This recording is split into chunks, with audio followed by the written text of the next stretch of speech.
Irmãos e amigos, estamos juntos mais esta quarta-feira para glorificar o Senhor, estudar a Sua palavra, compartilhar nossos pedidos e necessidades.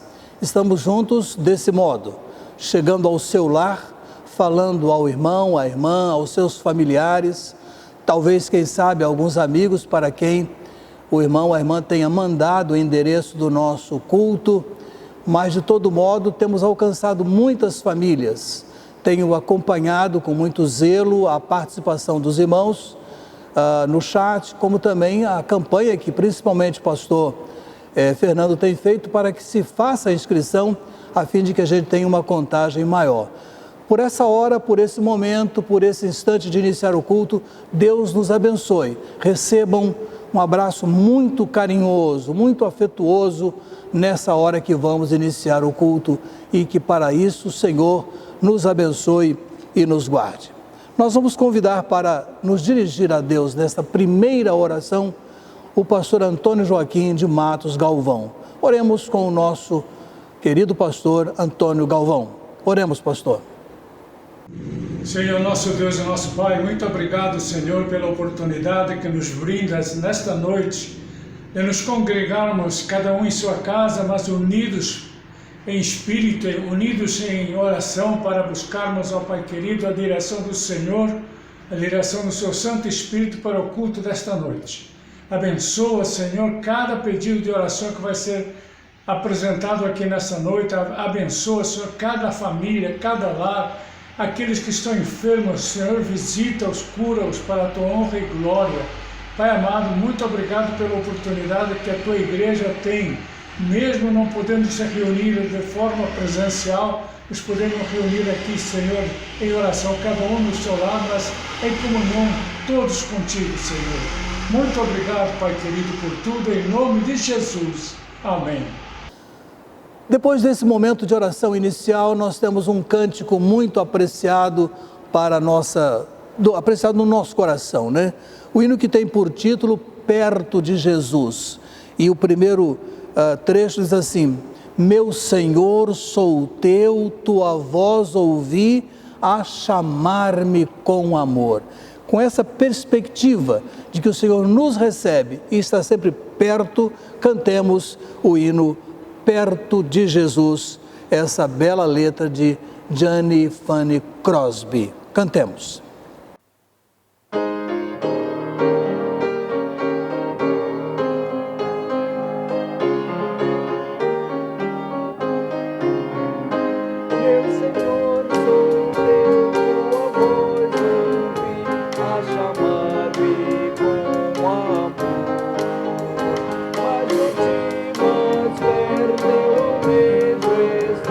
Ó bendito Salvador.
Tendo louvado a Deus, nós vamos ler a palavra do Senhor no Salmo número 27.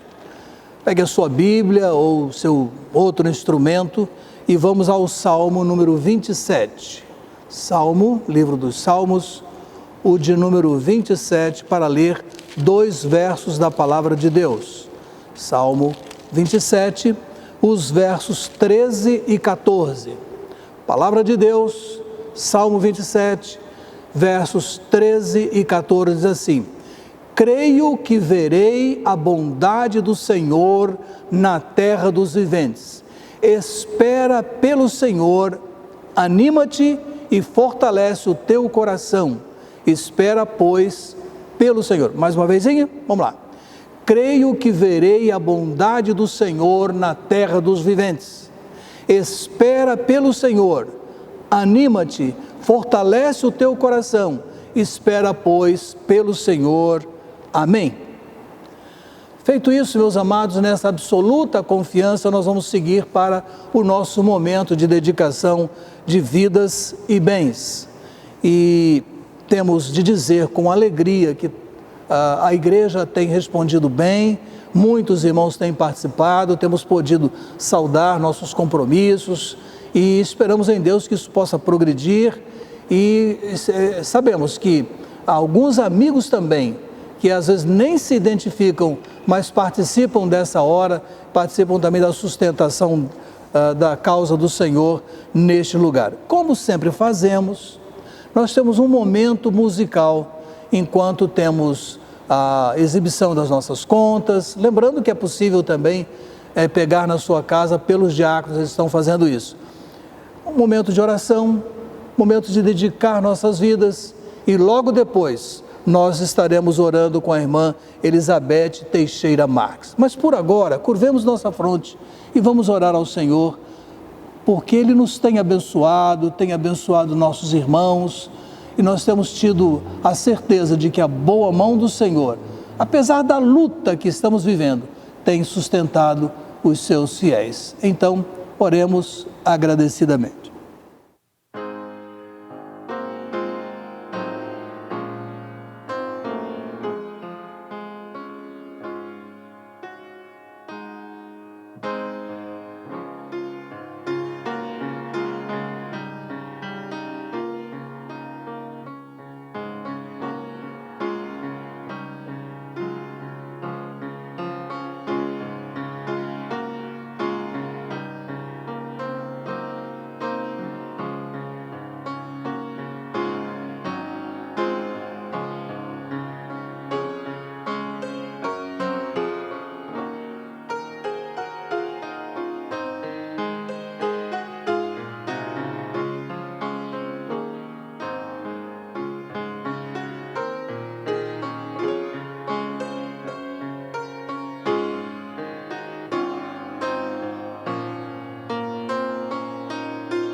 Senhor Deus e Pai, muito obrigado pelas tuas misericórdias, Senhor. Muito obrigado porque temos um Deus em quem podemos confiar. Te agradecemos, Senhor, porque apesar de estarmos separados, nós podemos participar, Senhor, como membros do teu corpo, da tua igreja, do teu culto. Agora, Senhor, queremos te agradecer pelos dízimos e ofertas que foram depositados, Senhor, que tu possas estar abençoando as mãos que vão manipular, Senhor, e que esse dinheiro possa ser para a honra e glória e o crescimento do teu reino aqui na terra, na nossa igreja, Senhor. Obrigada porque tu és um Deus de amor e as tuas misericórdias têm se renovado nas nossas vidas a cada dia. Ajuda-nos, Senhor, a sermos crentes fiéis a ti, a obedecermos as tuas ordens, a obedecermos a tua palavra, Senhor, seguirmos de acordo com a tua vontade. Fica conosco e dirige as nossas vidas. Oramos agradecidos, Senhor, no nome do Senhor Jesus. Amém.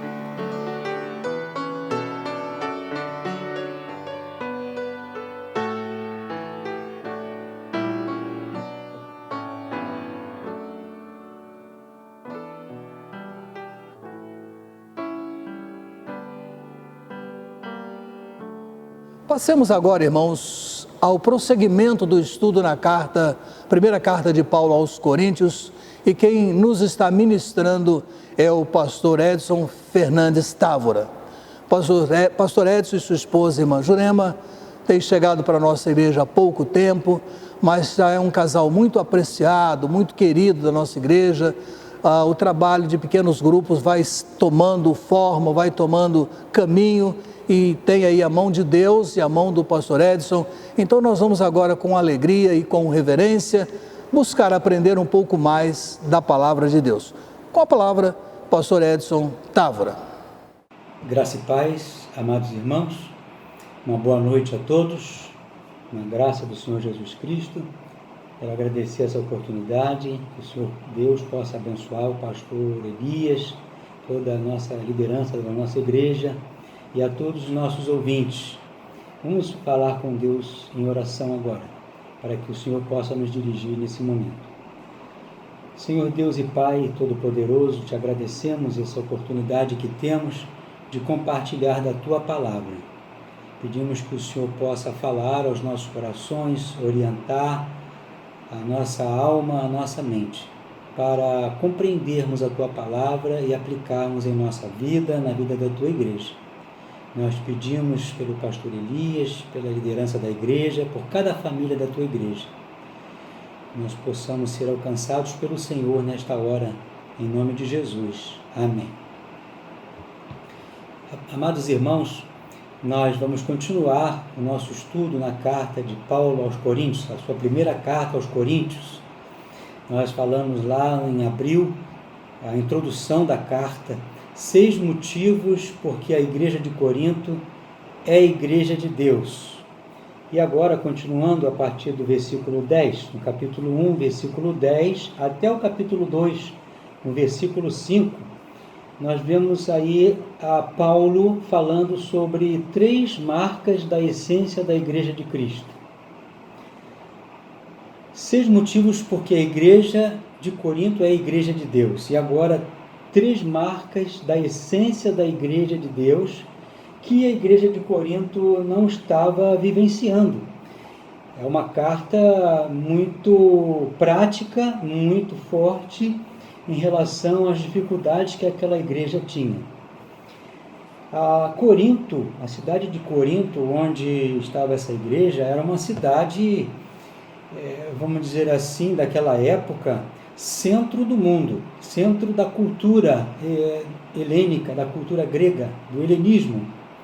Corinto era uma cidade cosmopolita, centro esportivo, centro comercial, centro geográfico, centro cultural e artístico. Vendo a geografia ali de Corinto, ela está bem no centro do mar Mediterrâneo. De um lado, o mar Egeu, com a Ásia Menor e toda a Turquia de hoje, que era a região romana em que a Grécia, a cultura grega dominava. Ali estava Paulo em Éfeso quando escreveu a sua carta.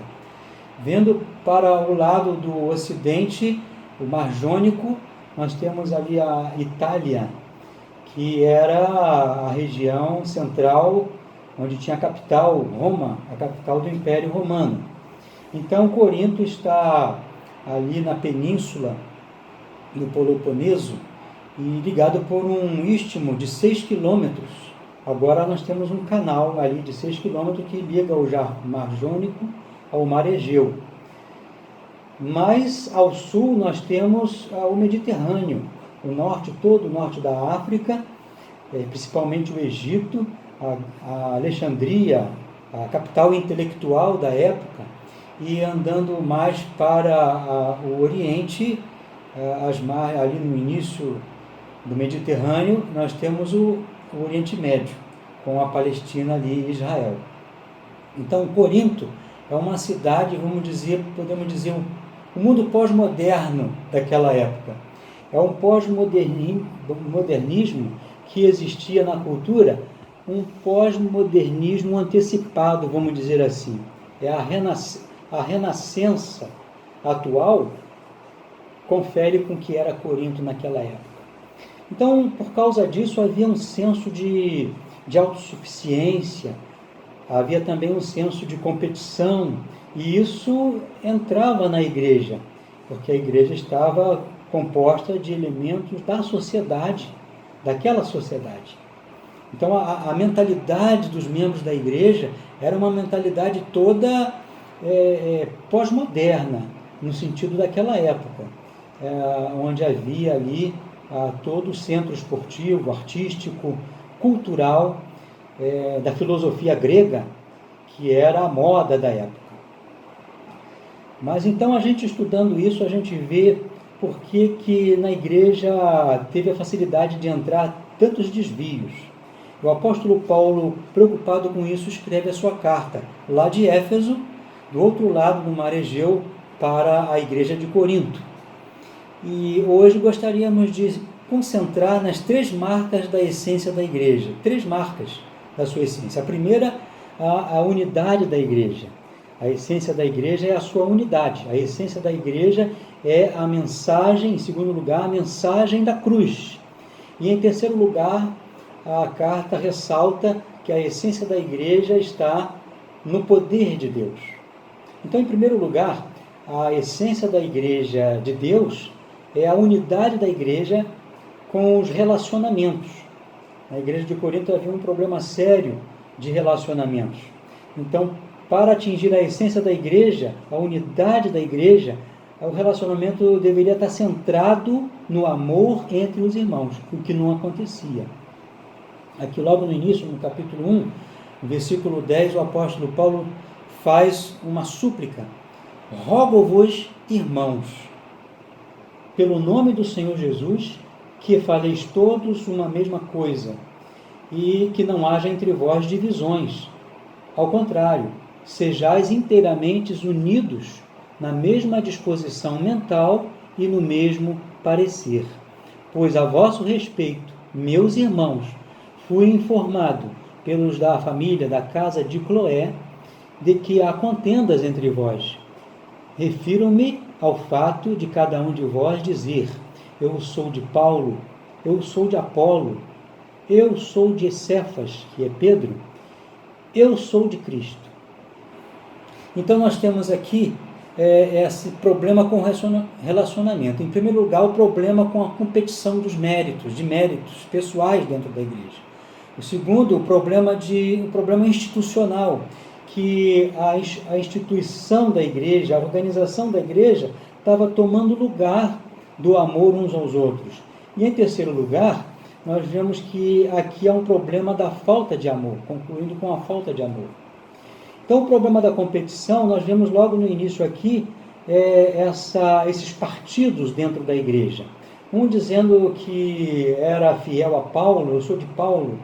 Outro grupo dizendo que era fiel a Pedro, a Cefas.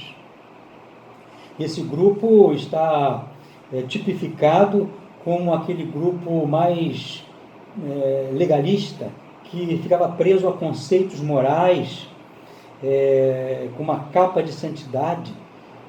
Outro grupo dizia-se de Apolo, que provavelmente, certamente, era um grupo majoritário da igreja.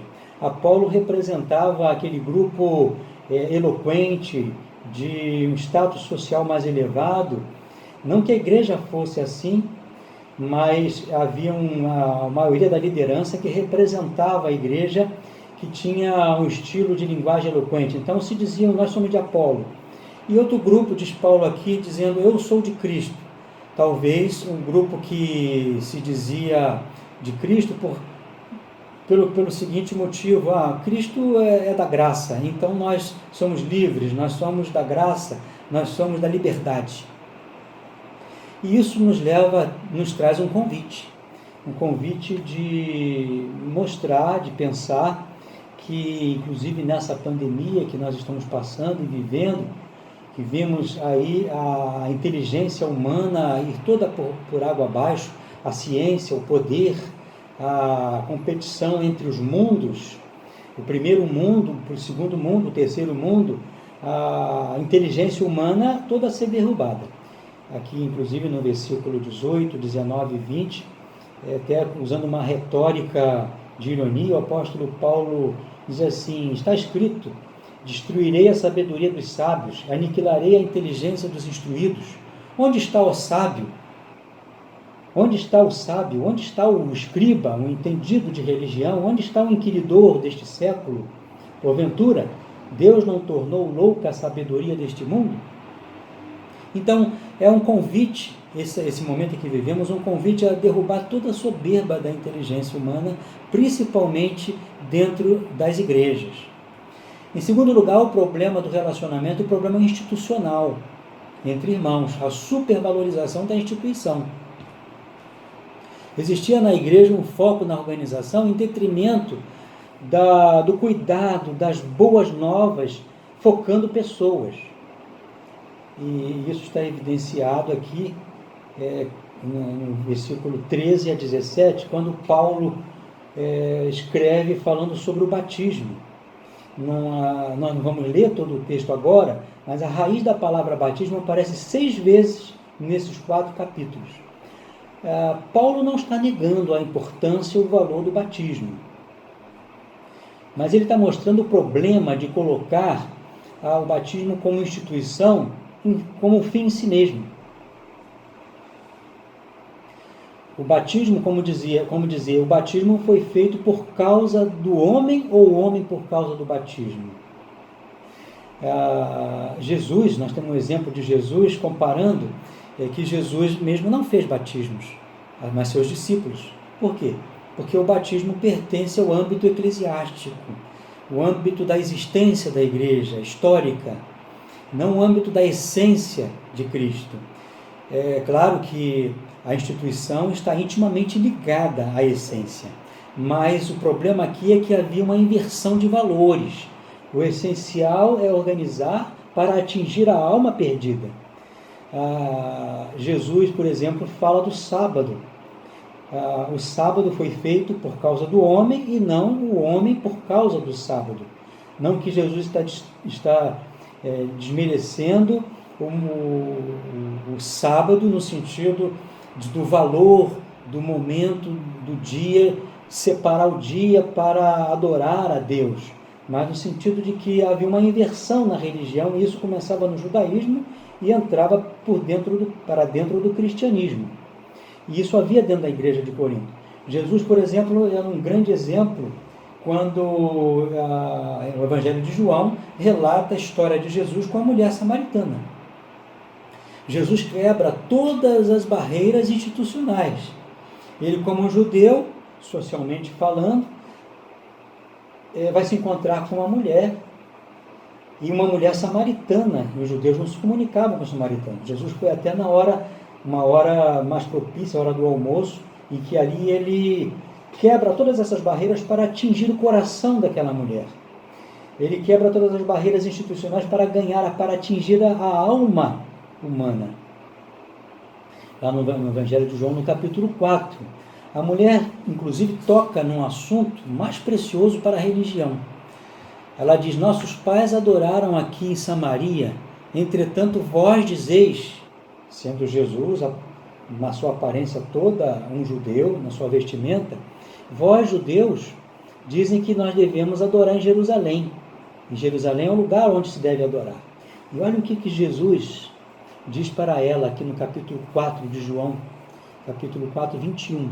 Disse-lhe Jesus: mulher, podes crer-me que a hora vem, quando nem neste monte, nem em Jerusalém adorareis o Pai. E pulando para o versículo 23, mas vem a hora, e já chegou, em que os verdadeiros adoradores adorarão o Pai em espírito e em verdade, porque são estes que o Pai procura para seus adoradores. Então Jesus aqui, ele vai colocar no seu devido lugar a instituição do templo, não que Jesus apoucasse a importância do templo. O templo é importante, mas chegou um momento em que a religião estava sendo templocêntrica, e Jesus aqui então desmistifica o templocentrismo da religião, e isso é que faz brilhar os olhos daquela mulher, porque aí ela é atingida, nem aqui em Samaria, nem no monte de Jerusalém, neste monte, porque ela estava querendo ver o coração do profeta Jesus, e ela descobre que aquele ali não era um judeu qualquer, não era um profeta qualquer, mas certamente seria o Messias. Isso nos traz um outro convite, de repensar a eclesiologia para cuidar da alma, para atingir a pessoa humana. O convite que a Bíblia nos faz é nos repensar a eclesiologia, as organizações, as atividades da igreja, para atendermos o essencial da missão da igreja, da missão de uma igreja de Cristo. Para a igreja não se perder em atividades que não atendem à essência da sua unidade. E o terceiro problema aqui da desunião da igreja, das contendas na igreja, que é o cumprimento disso tudo, a falta do amor, da relação de amor entre os irmãos. Na igreja havia uma relação pedagógica, havia uma relação institucional, havia muitas relações, mas essas relações, elas estavam acima, conseguiam ficar acima das relações de igreja, de família, de corpo, de amor cristão. Faltava uma relação entre irmãos na fé. Essa relação era apenas pedagógica, mestre e aluno. Haja vista ali a pedagogia daqueles vindos do judaísmo que usavam a pedagogia dos judeus tradicionais para os preceitos morais, para pregar um moralismo na frente do amor de Deus em nossos corações.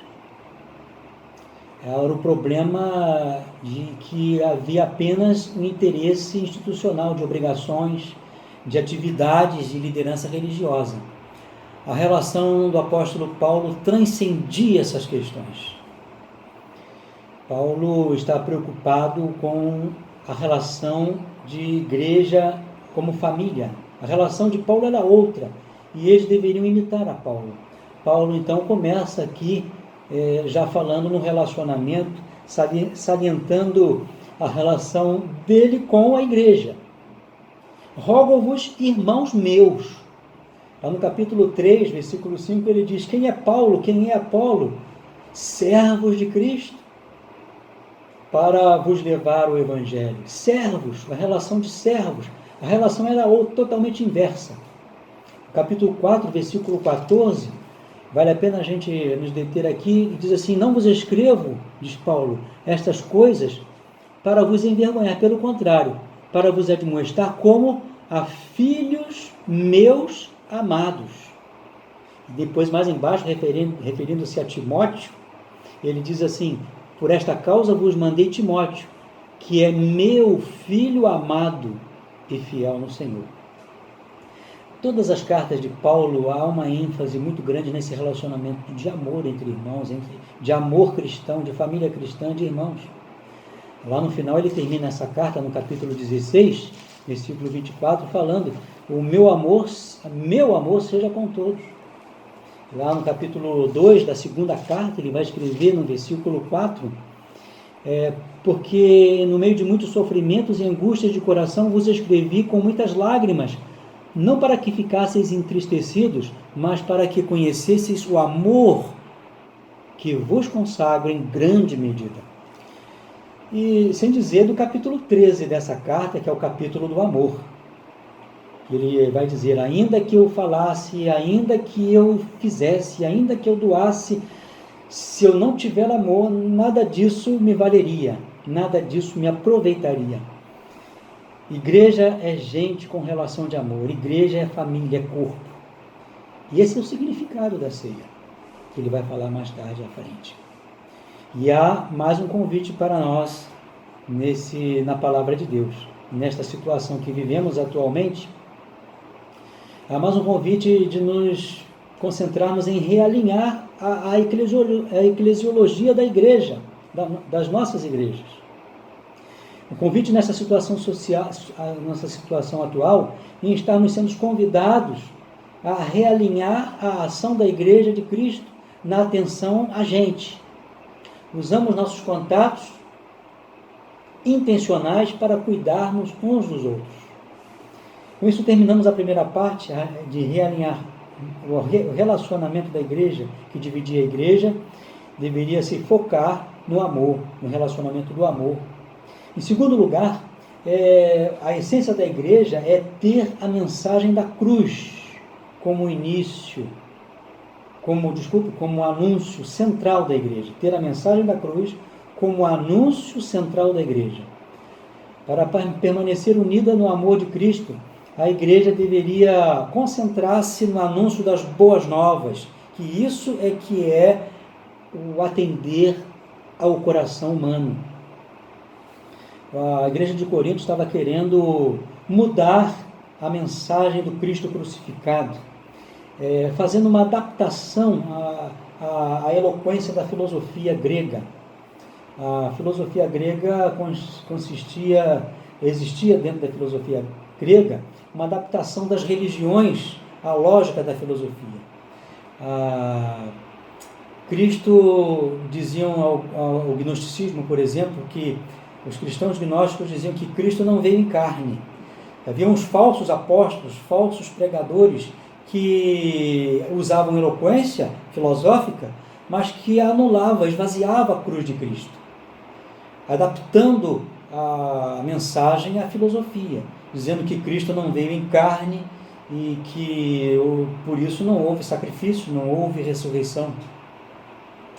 Se Cristo não morreu, não houve ressurreição. O apóstolo Paulo vai falar sobre isso, vamos ver um pouco mais na frente, lá no capítulo 15. Cristo sem sacrifício pelos pecados é esvaziar a cruz, é esvaziar a essência do Evangelho. Se Cristo não veio em carne, se Cristo não ressuscitou, não há derramamento de sangue, não há perdão de pecados. Lá no capítulo 2 ele vai dizer: e eu, irmãos, quando eu fui ter com vocês, eu fui testemunhar das boas novas de Cristo. O testemunho de Deus não veio com ostentação de linguagem nem de sabedoria humana, porque decidi nada saber entre vós, senão a Cristo e este crucificado. É o paradoxo da fé. A mensagem do Evangelho não é autoajuda, não é um Cristo da prosperidade. Deus comissiona a igreja para testemunhar boas novas de perdão através do sacrifício de Cristo. Evangelho é Romanos 3:23, porque todos pecaram e destituídos estão da glória de Deus.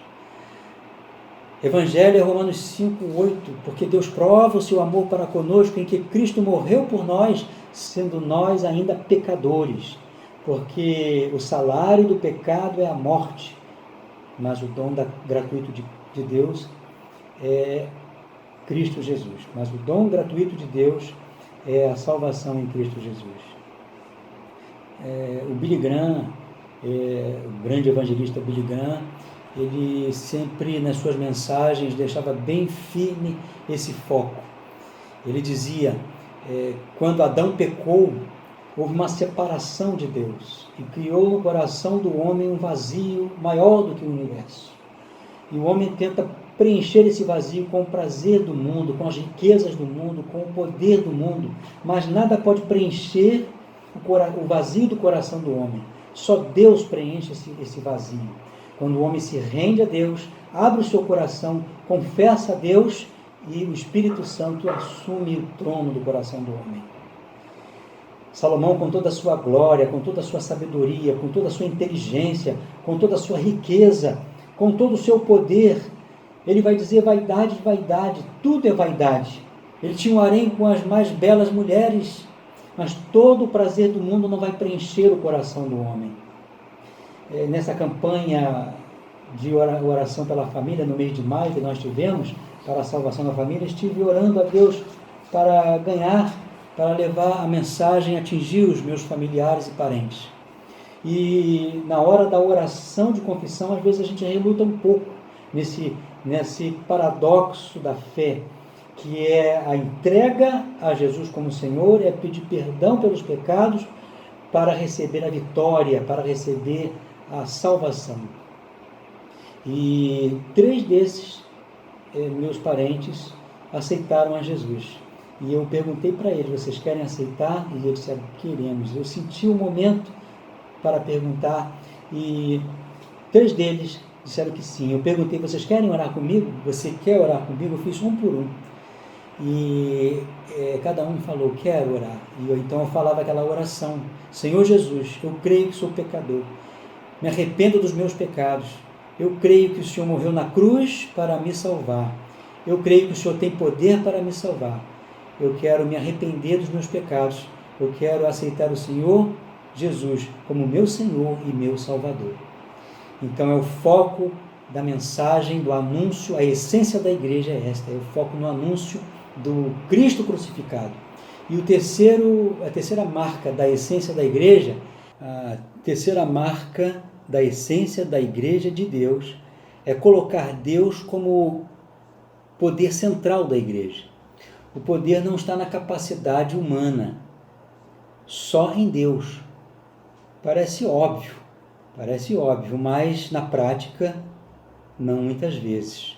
A supervalorização do estilo de linguagem eloquente ali em Corinto levou a maioria dos líderes da igreja a se denominarem eu sou de Apolo. Por quê? Por que Apolo? Apolo representava esse estilo eloquente da liderança de alta classe social ali.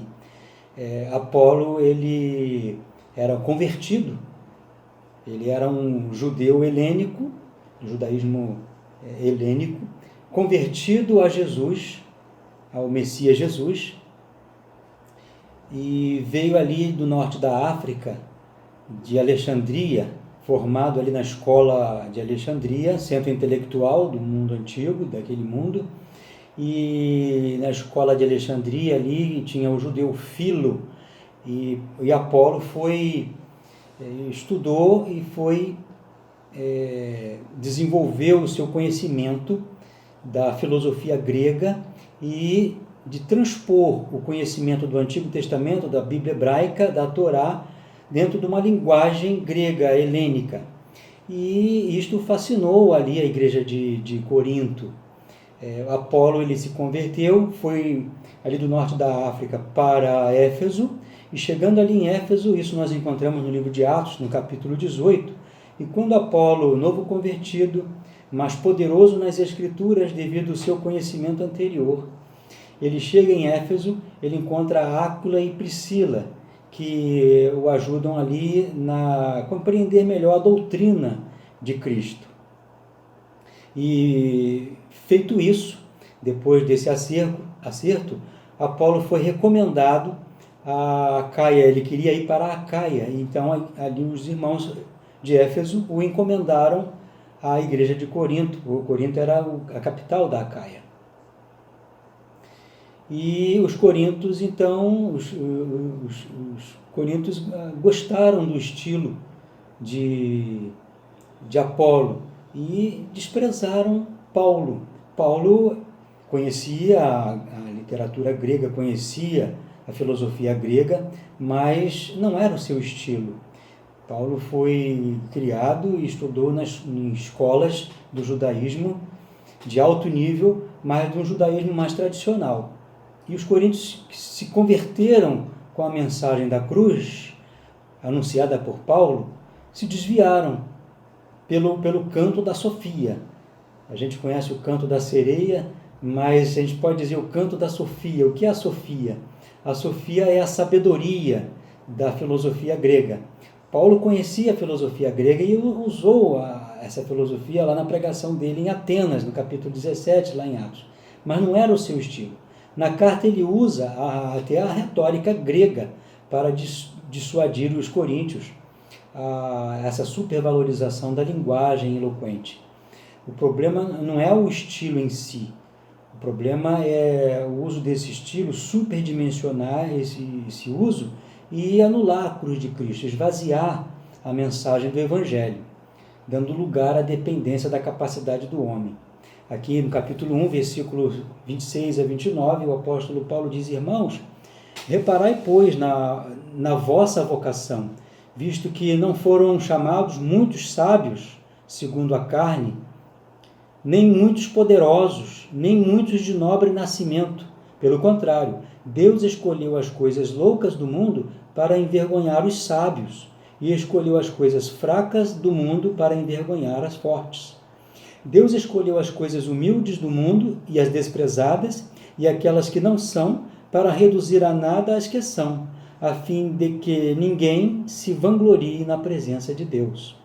E no versículo 2, versículo 4 e 5, Paulo diz aqui, escreve: a minha palavra e a minha pregação não consistiram em linguagem persuasiva de sabedoria, mas de demonstração do Espírito e de poder, para que a vossa fé não se apoiasse em sabedoria humana, e sim no poder de Deus. Então essa expressão poder de Deus, ela aparece aqui 4 vezes. Em Deus está a força, em Deus estão os recursos humanos, em Deus estão os recursos fundamentais da sua obra e da essência da igreja. O que é a essência da igreja de Deus? A essência da igreja de Deus é a sua unidade, com um relacionamento centrado no amor entre irmãos, é ter a mensagem da cruz como anúncio central da igreja, e em terceiro lugar é colocar Deus como poder central da igreja. Uma coisa disse Deus, diz o Salmo 62, 2 vezes a ouvir, que o poder pertence a Deus. Jesus disse: sem mim nada podeis fazer. O poder pertence a Deus. Ninguém é melhor do que ninguém, ninguém é mais importante do que ninguém. Tudo vem de Deus. Capítulo 3, verso 21. Portanto, ninguém se glorie nos homens, porque tudo é vosso, seja Paulo, seja Apolo, seja Cefas, seja o mundo, seja a vida, seja a morte, sejam coisas presentes, sejam futuras. Tudo é vosso, e vós de Cristo e Cristo de Deus. Amém, meus amados irmãos. Deus abençoe a cada um de vocês e um forte abraço.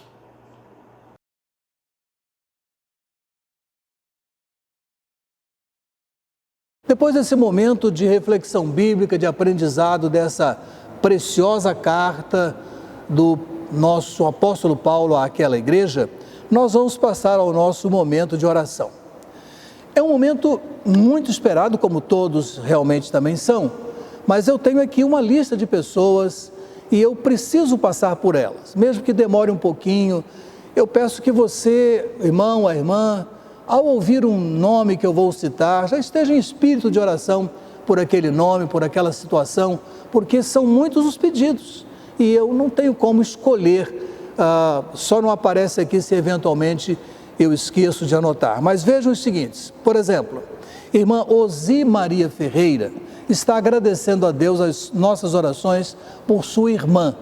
Depois de uma luta de alguns dias, como eu disse no chat do culto de domingo à noite, ela veio a falecer. Era crente fiel, descansou no Senhor, então agradecemos a Deus por sua vida.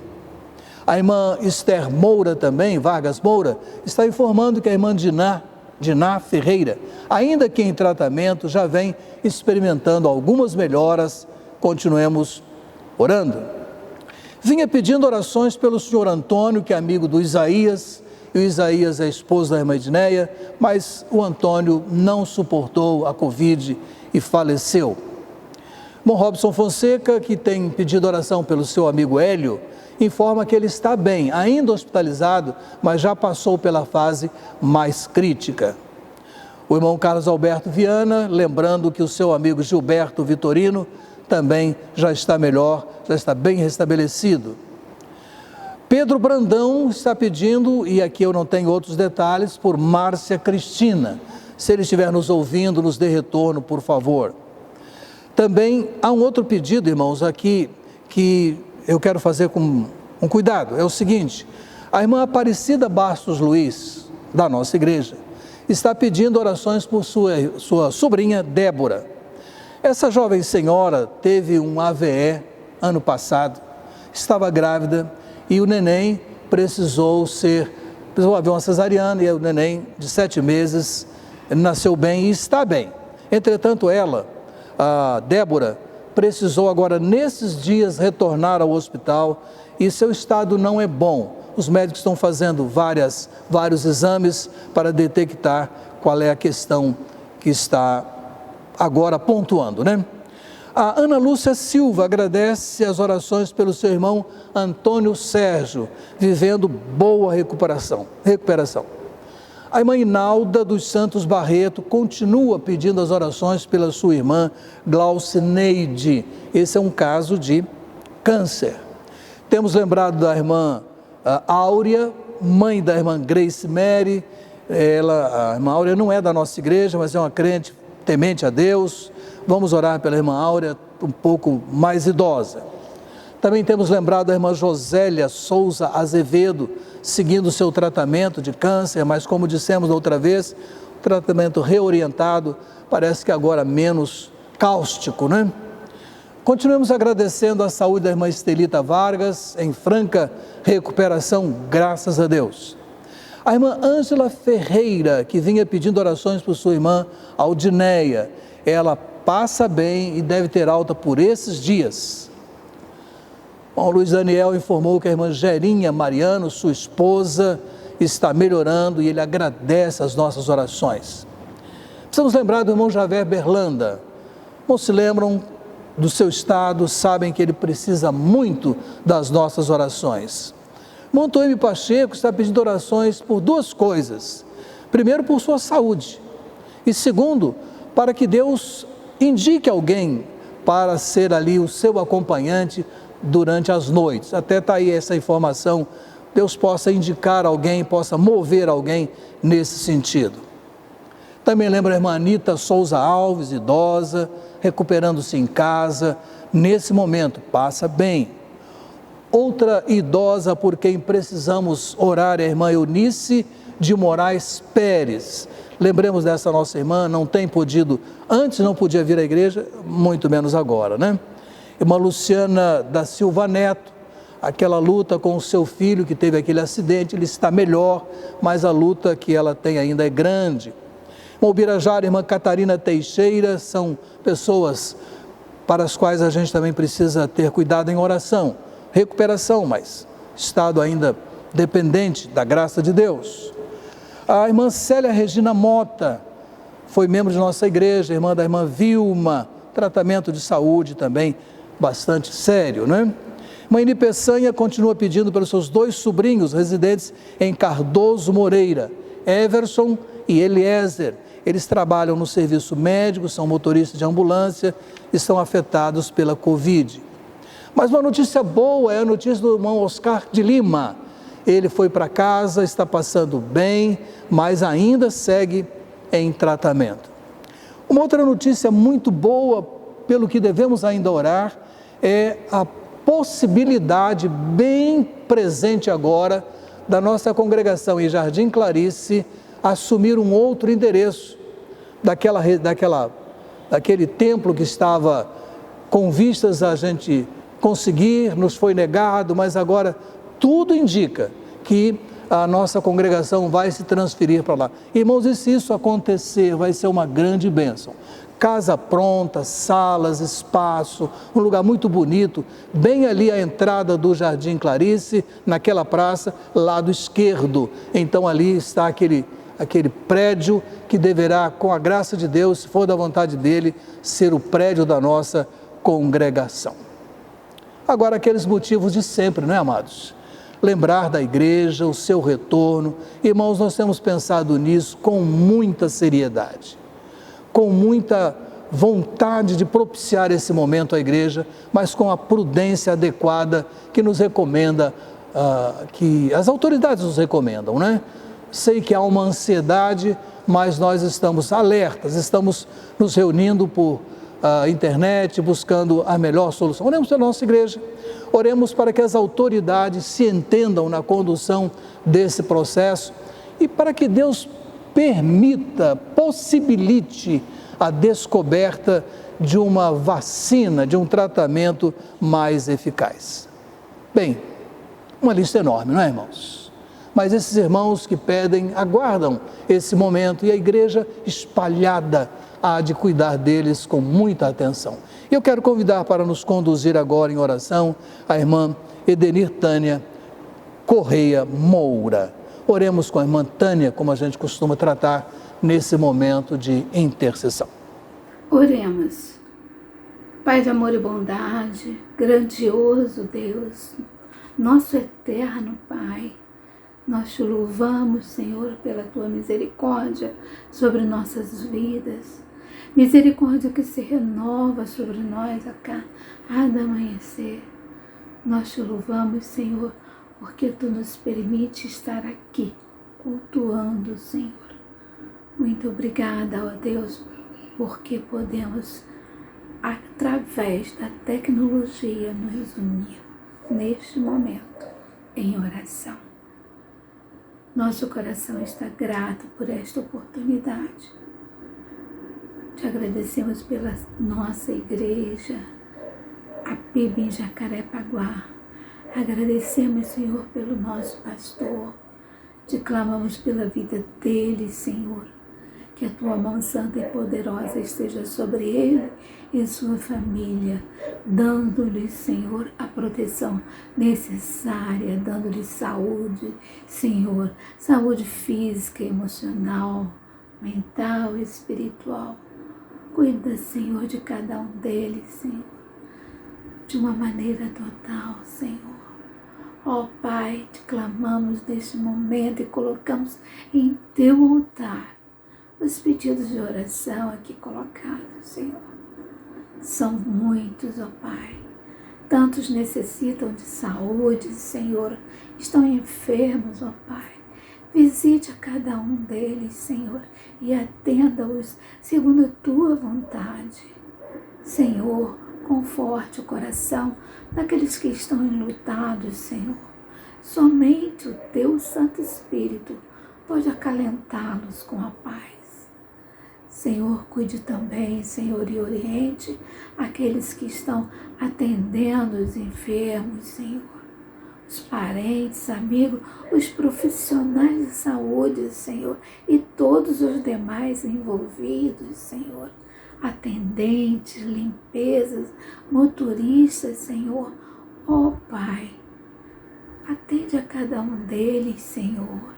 Que eles possam sentir o teu poder sobre a vida deles, Senhor, fortalecendo-os a cada dia para poder ajudar, Senhor. Te clamamos por essas vidas, Senhor.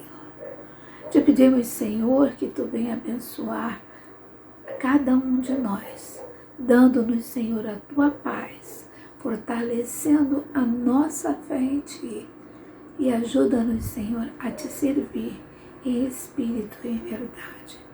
Perdoa-nos as faltas, em nome de Jesus Cristo. Amém.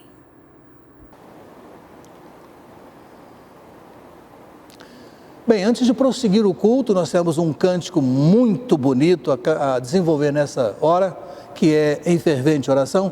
Eu tenho uma coisa mais oficial a fazer. E aproveito essa hora, estou falando para o grande público da igreja, que é o seguinte: eu quero convocar, enquanto presidente da igreja, convocar a igreja para uma assembleia extraordinária a ser desenvolvida pela internet, no domingo 12 de julho, às 11h30.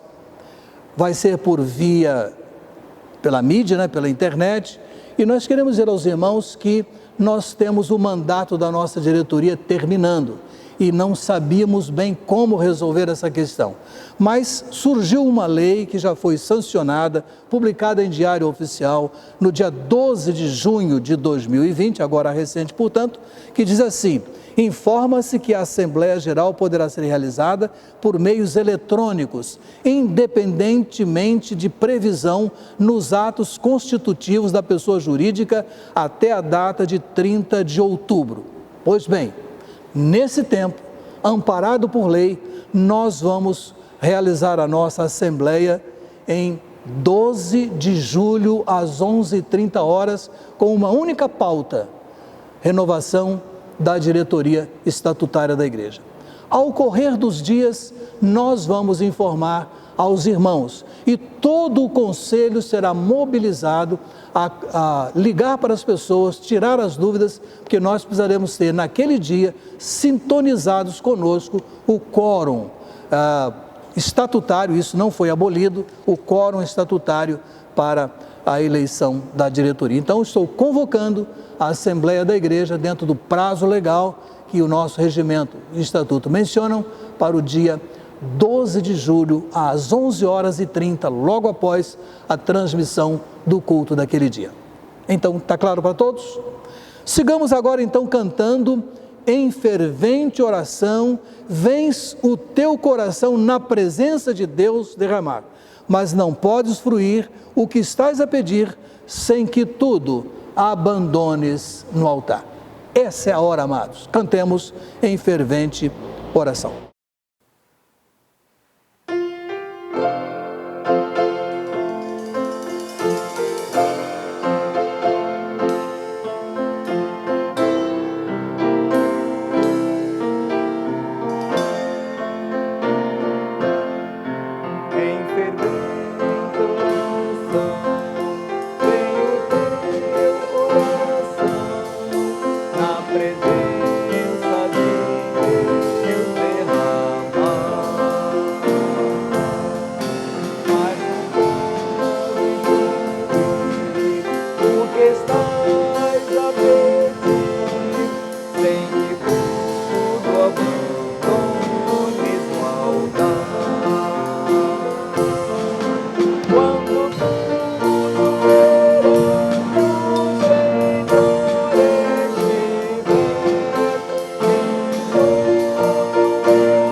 Depois de tudo isso, louvores, a palavra, os pedidos, as orações, nós vamos então encerrar o culto.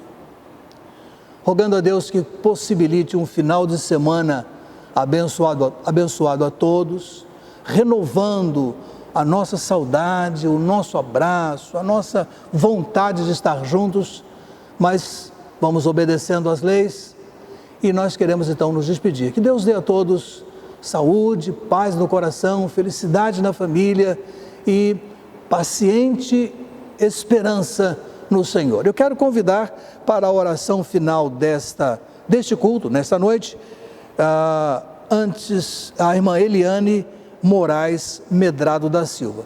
Mas eu gostaria só de fechar uma coisinha a mais. Domingo, manhã e noite, estaremos trazendo a palavra para os irmãos. De manhã, o meu assunto será sob autoridade, mas com fé, baseado em Lucas 7, de 1 a 10. E à noite, diante de Jesus, é sim ou sim, baseado em Mateus 13, 53 a 58. A palavra da manhã é uma palavra devocional e a palavra da noite é uma palavra bem evangelística. Então aguardo os irmãos todos juntos para esse momento de domingo. Então oremos agora com a irmã Eliane. Deus e Pai, estamos na Tua presença, Senhor, para Te agradecer a oportunidade de prestarmos a Ti mais um culto, Senhor. Embora estejamos, Senhor, recolhidos em nossas casas, mas estamos reunidos, Senhor, em espírito e em verdade, Te adorando, Senhor, clamando a Ti misericórdia pela nossa igreja, pelos membros de nossa igreja, pela nossa nação. Senhor, muito obrigado por este momento, Senhor, em que nós temos a oportunidade de compartilharmos com outros irmãos orações, clamor, que Te agradem, Senhor, que cheguem, Senhor, a Ti e o Senhor possa se agradar, que o Senhor possa nos atender, Pai. Nós precisamos de Ti, Pai. Nós estamos clamando por esta nação, nós estamos necessitando do Teu socorro, do Teu auxílio. Muito obrigado pela oportunidade, mais uma vez, de estarmos reunidos em Teu nome, Te cultuando e clamando por nossos irmãos enfermos, por nossos amigos, por aqueles que estão padecendo num leito de dor, em qualquer enfermidade que seja, Pai, pelos irmãos necessitados de nossa igreja, por todos os pedidos que foram feitos hoje neste culto de oração. Recebe, Senhor, porque nós não somos dignos de receber, mas nós clamamos porque nós somos Teus filhos, Pai. Recebe a nossa oração, Senhor. Atende os nossos pedidos de acordo com a Tua vontade, de acordo com a soberania da Tua vontade, Pai. Muito obrigado, Senhor, pela nossa igreja. Muito obrigado pelos membros, pela liderança, Senhor. Continua cuidando de cada um de nós. Nós oramos em nome de Jesus. Amém.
Obrigado por acompanhar a nossa transmissão.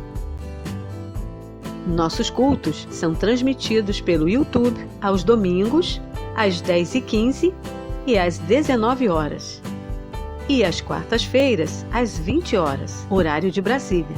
Para saber mais sobre o nosso trabalho e entrar em contato conosco, acesse o site www.pibjpa.org. Confira também as nossas redes sociais no Facebook e Instagram.